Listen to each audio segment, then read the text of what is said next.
And now it is my great privilege to introduce to you all the President of Ukraine, our friend, Volodymyr Zelensky.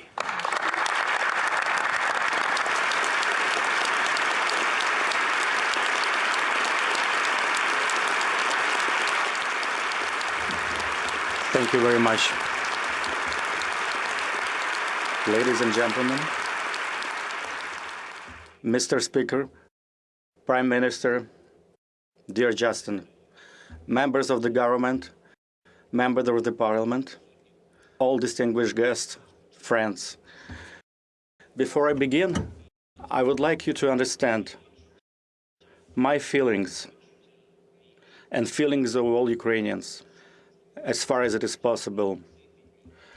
Our feelings over the last 20 days. 20 days of a full-scale aggression of Russian Federation after 8 years of fightings in Donbass region. Can you only imagine? Imagine that on 4 a.m., each of you start hearing bomb explosions, severe explosion. Justin, can you imagine hearing your children hear all these severe explosions, bombing of airport, bombing of Ottawa airport, tens of other cities of your wonderful country. Can you imagine that? Cruise missiles are falling down on your terrain, and your children asking you what happened. And you are receiving the first news which infrastructure objects have been bombed and destroyed by Russian Federation. And you know how many people already died. Can you only imagine what words, how can you explain to your children that you just full-scale aggression just happened in your country? You know that this is war to annihilate your state, your country. You know that this is the war to subjugate your people. And on second day, you receive notifications that huge columns of military equipment are entering your country, crossing the border. They're entering small cities. They are giving siege. They're encircling cities. And they start to shell civil neighborhoods. They bomb school buildings. They destroyed kindergarten facilities. And it has been bombed by the Russians. Imagine that Canadian facilities have been bombed similarly as our buildings and memorial places are being bombed. A number of families have died. Every night is a horrible night.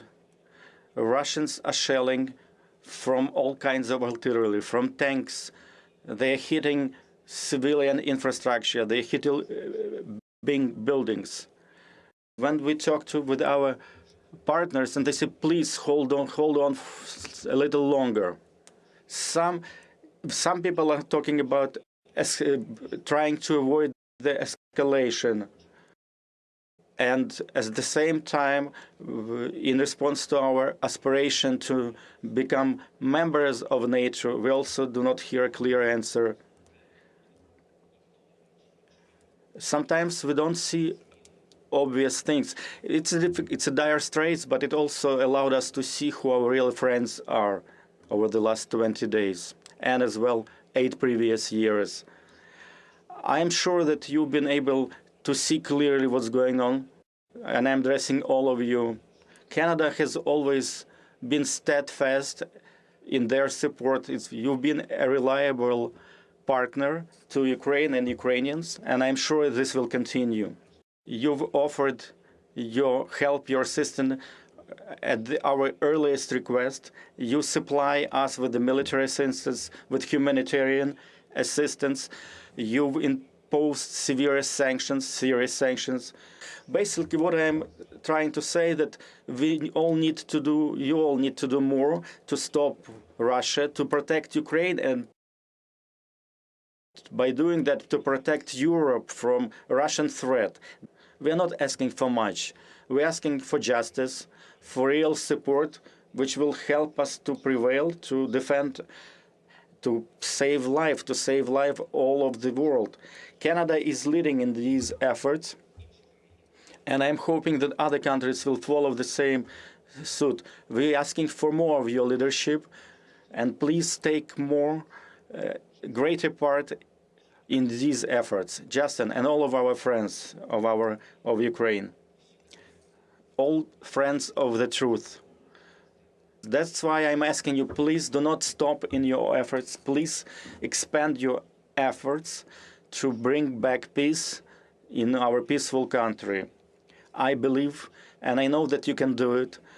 And we are part of the anti-war coalition, and jointly I'm sure that we'll achieve results. I would like to also ask our Ukrainian diaspora in Canada. This is a historical moment, and we need your support, your practical support. And we hope that with your practical steps, you will show that you are part of the modern Ukrainian history. Please remember, this is a practical, modern-day history of Ukraine. We want to live. We want to have peace. I'm grateful to every one of you in the Parliament of Canada who is present there, to every Canadian citizen. I am very grateful to you, Justin. I am grateful to Canadian people, and I am confident that together we will overcome and will be victorious. Glory to Ukraine. Thank you to Canada.